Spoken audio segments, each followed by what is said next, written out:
बनवलू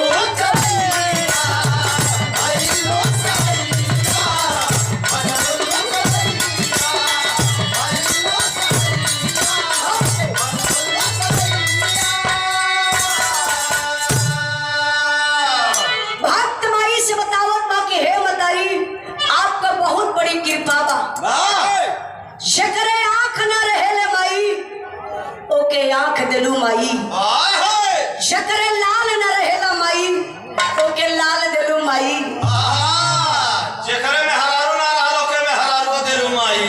अरे रे रे रे रे दिखाई बीमार न हो जा। हां वही मेरे तो सारा पुजारी है। मंदिरवा कहाँ बनी? हां इनके गांव में बनी।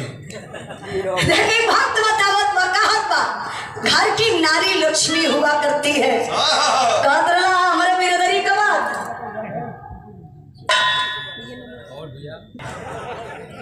कहाँ लोग बजाई? रेलवे स्टेशन पे। कैसे लोग बजाई?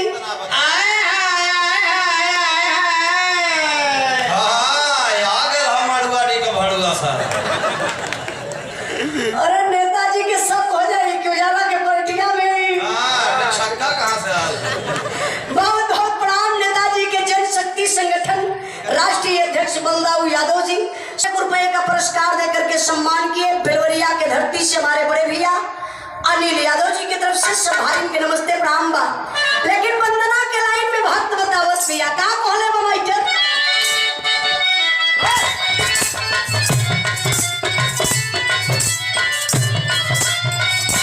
यह कहता मैया एक दाया करिया हमारा पे विशेष हो।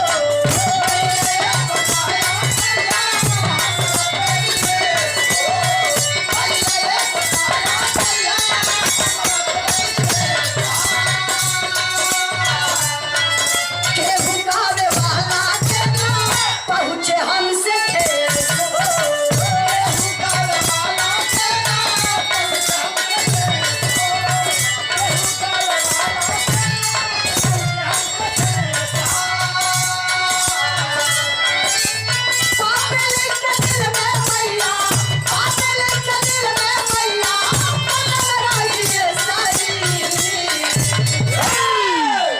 बता के सब भैया बनवलू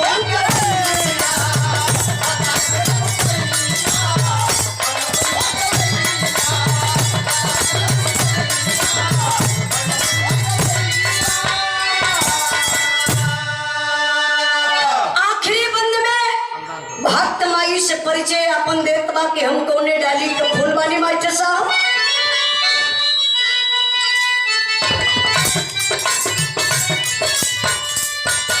नेताजी जात बनी का अच्छा भाई बैठिए ना आए का फिर आज सुन के जाइए हमके पता भाई 12 दिवसीय कार्यक्रम 12 दिन लगातार ही चली। ठंडे बढ़ के सबके आवाज आए दिल खरा आज शायद 5वां दिन आज है ना भैया। वाह बारे बनारस के धरती बारे बनारस के लोग आवे देखी कितना आप लोग मेहनत करीला कि 12 दिन लगातार आप लोग जगी है हर कार्यक्रम के आप लोग सफल बने। एक बार जोरदार ताली हो जाए आप लोगों के नाम पर जोरदार ताली। बहुत बहुत धन्यवाद बड़े महान आप लोग हैं। और हमारे दिनेश भैया की तो बातें छोड़िए कि कितने महान है जो इंटरटेनमेंट का ये साधन बन गए।